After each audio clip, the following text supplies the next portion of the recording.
Hello, welcome to my channel. I'm Tiffany, a retired librarian turned homeschool mom. And yes, I'm in calico pajamas. I said calico is actually in my lap right now. Uh, these are a Christmas gift from last year from my husband. It is 9:22 at night. So it's it's November 12th, 2024. So we are working our way through from the Earth to the Moon. So in this, the second to last episode of this, I am going to be talking about, as I bring these up on my computer here, the next two Apollo missions, Apollo 14 and Apollo 15. So Apollo 14 is interesting. So in this one, we're going to go back and having to look at Alan Shepard. So also known as, what is his full name here? Alan Shepard. Alan Bartlett Shepard Jr. So Alan Shepard was the first American in space. He flew the Freedom 7, which was part of the Mercury program. So he was part of the original astronauts. However, he developed a inner ear disease several years later. So again, he was part of the Mercury 7, and then go down here. He was part of Project Gemini, but he was grounded from, I cannot pronounce this,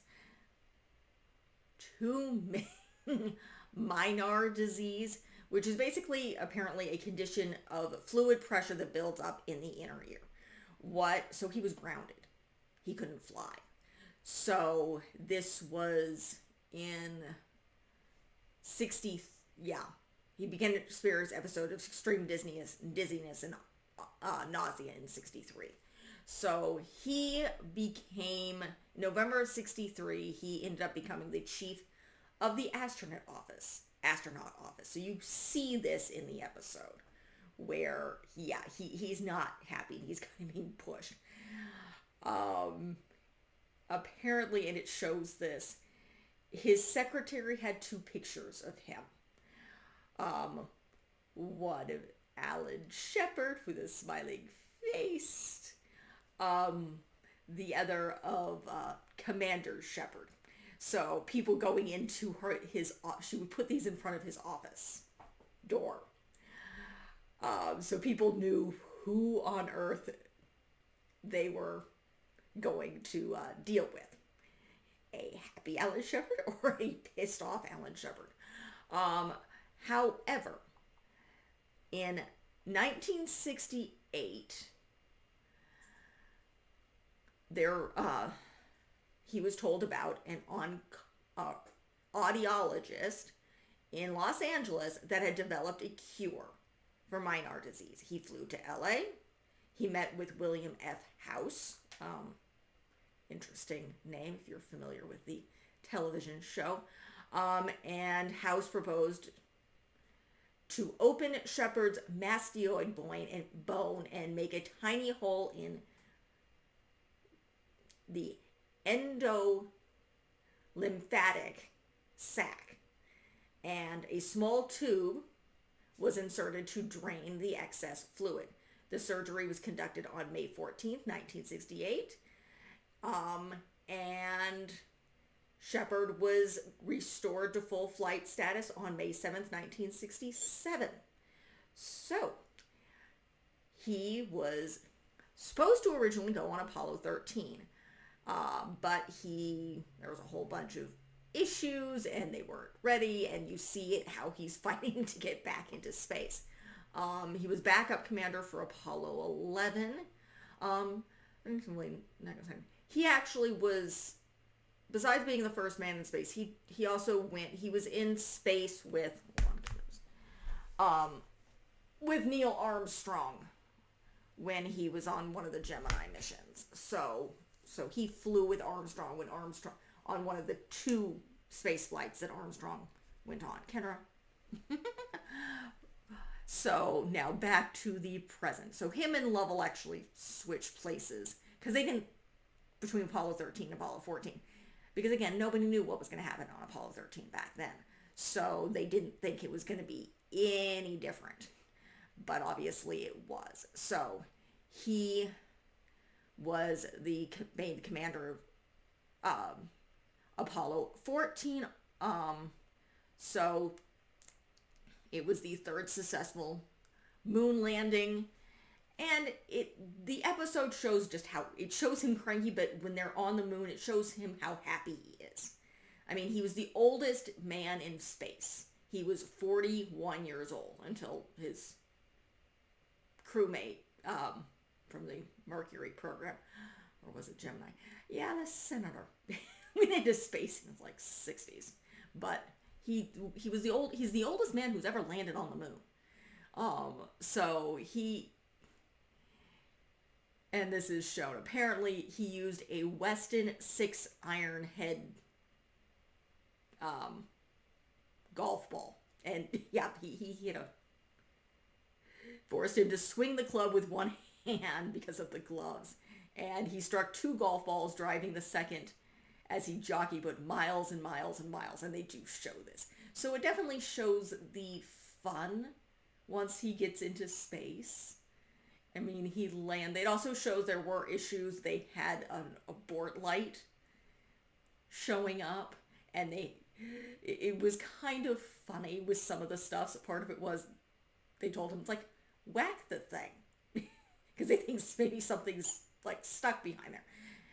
Which did something, but not permanently. So it shows kind of an interesting thing of them dealing with the computer programs and trying to work around so the computer doesn't automatically abort the mission. And it also shows something interesting because they were having radar issues where they're like, shut it off and shut it back on again, which worked, even in space. Like, turn it on, turn it off, turn it back on, see if it works, which it does. And they were obviously able to land on the moon, but that was kind of interesting. And also keep in mind, and my husband's cell phone is sitting here, so this thing has more computing power than the Apollo landers. Okay, this tiny thing has more computing power, and yet they made it to the moon and back again. So it's an interesting episode, and he does go back to being, when he gets done, he goes back to NASA and works because it's obviously his last fight. He's in his 40s, so he goes back to dealing with astronauts. It does show something else that I read online. He was very close to his daughters. He had, I believe, 3 daughters. So he was very much a family man, and he was very close to his kids. So that's this episode, which is, what do they call this? For Miles and Miles, because that is what he said. The next one is about Apollo 15, which is Galileo was right. So one of the things that's shown in this one is the budget cuts.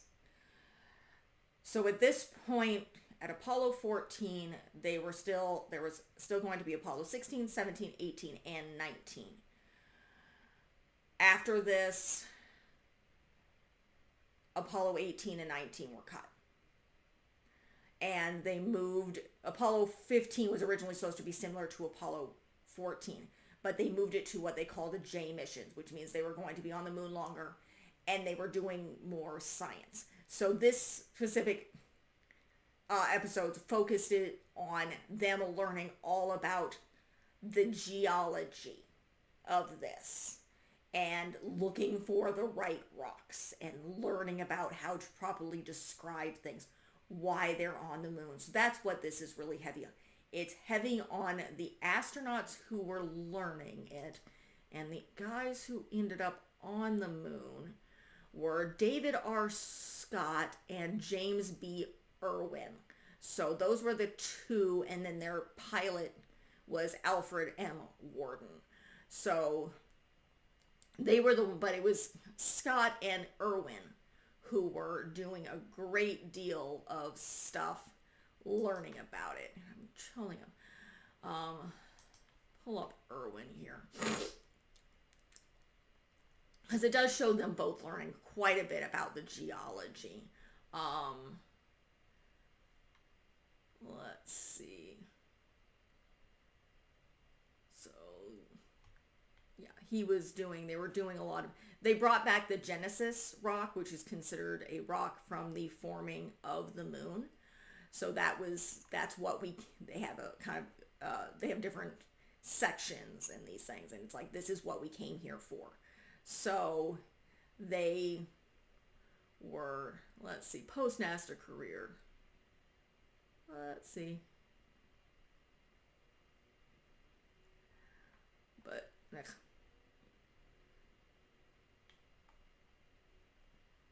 apparently he went back to being religious. But doesn't really say. I'm looking at what I think. You would think these guys would go into more on geology, but nonetheless, that's really what Galileo was right is about. They do show at the end. The point of this is they drop both a hammer and a feather at the same time and they land. That's what they mean by what Galileo is right. Is the other issue, however, is this. There was a controversy when it came to this. They brought like 398 commemorative first day covers to the moon. And then they were sold to a German stamp dealer. And yeah, they got in a great deal of trouble. So Irwin retired from the Air Force and resigned from NASA. His co-commander wasn't scheduled for any more flights anyway, and he stayed with NASA. He became part of a few other things. He pissed off some people, but they weren't reprimanded that much. So apparently, however, the Attorney General in Congress, the astronauts surrendered the covers, so that they still had in their position. And they were returned in 1983. Apparently, Slate magazine open opinion that the action effectively exonerated the astronauts. So, but nonetheless, that is really it for these two. One thing I noticed about these ones, of course, that controversy is never brought up because that's not the point of these things. This one spent a lot of time showing how they were learning in the desert. And yes, I have a Band-Aid on my finger. I was peeling potatoes and cut myself, or peeled myself. That's the reason I have a Band-Aid on my finger. But I really enjoyed these two as opposed to, say, the last episode I watched, which was Apollo 13, because these were happy. They showed, particularly this episode, where they're showing them, this was the first time they were driving the lunar rover. They showed a little bit of it.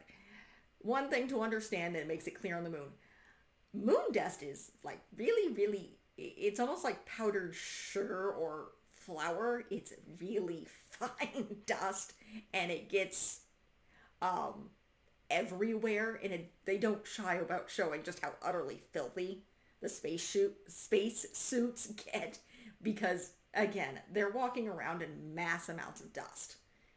I think one of the Apollo 12 mission, they joke about that quite a bit, because the scientists are telling them, don't get dust on the machinery. They just laugh because the dust is everywhere, and it just gets in everything. So, but again, this one they also focus on, there's one more thing I wanted to mention on this one, is they push to have them land at a riskier landing site, because that's where the best geology is going to be. So, and they do it, and they land, and they do find some amazing stuff, including this Genesis rock, and they bring back a bunch of samples. So this is really where you get a lot of the really interesting moon rocks, the space rocks that we get. So that is really it for this video. These are really interesting. There's one more left that we're going to be doing here. All right, jump in here. So the next episode is the Original Wives Club, which is going to focus on the women, and then it's going to focus on the last Apollo mission, which is going to be Apollo 16, and that was the last time we are on the moon. Hopefully one day on this channel, I will talk about us returning there. So, and once we fix up, you should be watching videos. My Monday videos should be on Diwali. We will get into mysteries come December. And if you guys are fond of my videos, I will be doing a lot of fairy tales coming in 2025. That is the plan. My daughter is really, really into Disney princesses, and I've already covered both Cinderella and Beauty and the Beast. If you want to look at my deep dives into that, those are already up. I will be adding to those throughout 2025. So if you are looking for an escape, I am here. So like and subscribe. Leave a positive comment if you have one. And hopefully I'll see you next time. Thank you.